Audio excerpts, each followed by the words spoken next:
So the question is the difference between amylose and amylopectin is. So the main difference between amylose and amylopectin is, first is that this is unbranched and this is branched,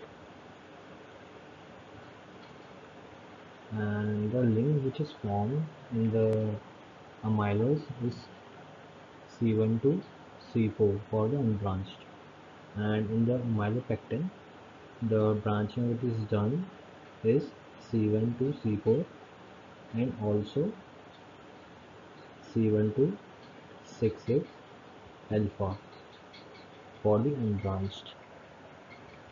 So these are the two differences between amylose and amylopectin, and we will match these differences with the options given. So as we can see, in the amylopectin, the branching done the link between the branched uh, carbon atoms is from C1 to C6 alpha, and we can see that in this option 1 it is written 1 to 6 alpha linkage. So this one is the correct option. So answer 1 is the answer.